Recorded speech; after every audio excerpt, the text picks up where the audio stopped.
বার্ধক্য ভাতায় যারা নতুন ডকুমেন্টস জমা দিয়েছেন, যাদের যাদের ডকুমেন্টস অ্যাপ্রুভ হয়ে গেছে, তারা ভাবছেন যে আমরা টাকা পাবো কি পাবো না। তাদের জন্য আজকে একটা খুশির সংবাদ, কারণ মমতা বন্দ্যোপাধ্যায় সরকার ঠিক করেছেন যে নতুন 1.5 লক্ষ বার্ধক্য ভাতার দেওয়া হবে। হ্যাঁ বন্ধুরা, যাদের ডকুমেন্টস ভেরিফিকেশন কমপ্লিট হয়ে গেছে, যাদের সমস্ত অনলাইনে অ্যাপ্রুভ করা হয়ে গেছে ডকুমেন্টস, তাদের জন্য খুশির সংবাদ যে নতুন 1.5 লক্ষ কিন্তু নতুন বার্ধক্য ভাতা দেওয়া হতে চলেছে এপ্রিল মাস থেকে। হ্যাঁ বন্ধুরা, বিস্তারিত জানতে ভিডিওটা সম্পূর্ণ ওয়াচ করুন, আর চ্যানেল নতুন হলে অবশ্যই চ্যানেলটি কষ্ট করে সাবস্ক্রাইব করে রাখুন। দেখুন, একটি প্রতিবেদন আগে তুলে ধরি, তারপর আপনাদেরকে ডিটেলসে বলছি।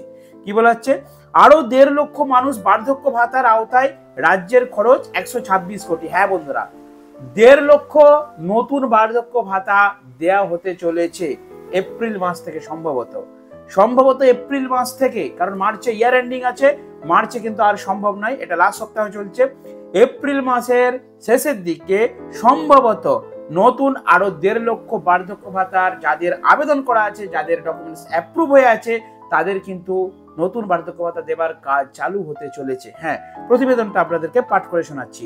রাজ্যের প্রবীণ নাগরিকদের জন্য মিলল সুখবর, উৎসবের আবহে আরো 1.5 লক্ষ নতুন উপভোক্তাকে বার্ধক্য ভাতা ওল্ড এজ পেনশন দেওয়ার তোড়জোড় শুরু করে দিয়েছে রাজ্যের ক্ষমতাসীন মমতা বন্দ্যোপাধ্যায়ের সরকার।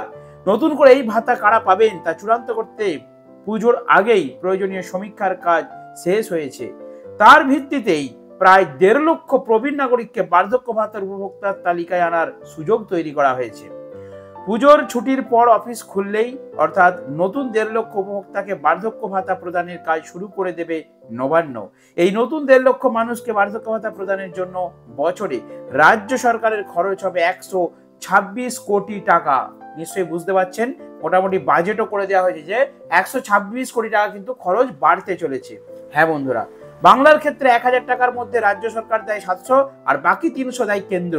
তবে 80 বছরের বেশি যাদের বয়স, তাদের ক্ষেত্রে কেন্দ্র দেয় 500 টাকা, রাজ্য দেয় 500 টাকা। 20.11 লক্ষ উপভোক্তার জন্য কেন্দ্র 200 কোটি দিলে রাজ্যকে দিতে হয় 600 কোটিরও বেশি টাকা। আশা করি আপনারা বুঝতে পেরেছেন। প্রত্যেক বছর এই প্রকল্পগুলির উপভোক্তার বাড়ি বাড়ি গিয়ে যাচাই পর্ব চালানো হয়, যেটাকে আপনারা ডকুমেন্টস ভেরিফিকেশন বলে। ঠিক আছে, তো খতিয়ে দেখা হয় পরবর্তী বছর এই উপভোক্তারা ভাতা পাওয়ার যোগ্য কি যোগ্য নয়। বার্ধক্য ভাতার ক্ষেত্রে উপভোক্তা জীবিত আছেন কি জীবিত নেই, নিজের বাসস্থান ছেড়ে চলে গেছেন নাকি নিজের বাসস্থানেই আছেন, এইসব তথ্য যাচাই করা হয় সারে জমিনে।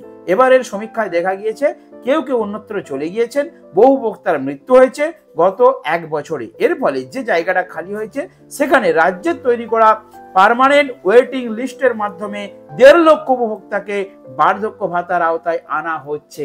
অর্থাৎ এটা কিন্তু নতুন উপভোক্তাদের জন্য মারাত্মক একটা খুশির খবর। হ্যাঁ বন্ধুরা, আর এই খুশি সংবাদটা আমি যেই মাত্র পেপারে পেলাম সেই মাত্র আপনাদেরকে শেয়ার করলাম। দেখুন, যাদের যাদের টাকা বাকি আছে, অর্থাৎ যে সমস্ত বার্ধক্য ভাতা দাদু ঠাকুমারা টাকা পাননি, আশা করি 90% টাকা কিন্তু এই মার্চ মাস পর্যন্ত প্রত্যেকের অ্যাকাউন্টে দিয়ে দেওয়া হয়েছে, এবং অনেকের 1000 নয় 2000 করে এবারে টাকা ঢুকেছে।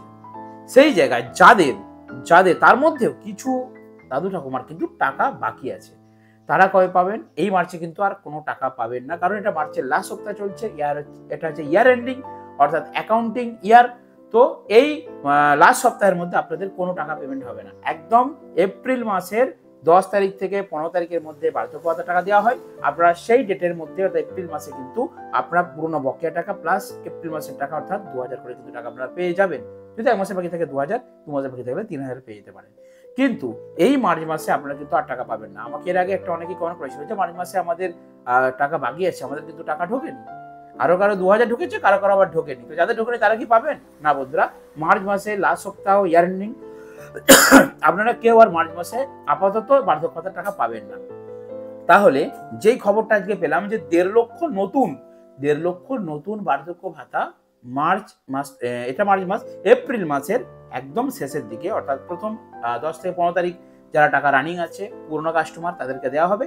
আর যারা নতুন অর্থাৎ নতুন যে 1.5 লক্ষ অ্যাপ্রুভার কথা আছে, এটা কিন্তু এপ্রিল মাসের শেষ সপ্তাহে হবার সম্ভাবনা আছে।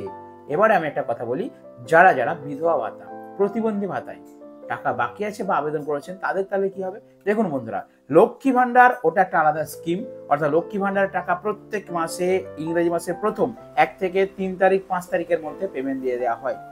পরের স্টেপে পেমেন্ট দেওয়া হয় বার্ধক্য ভাতা, প্রতিবন্ধী ভাতা এবং বিধবা ভাতার।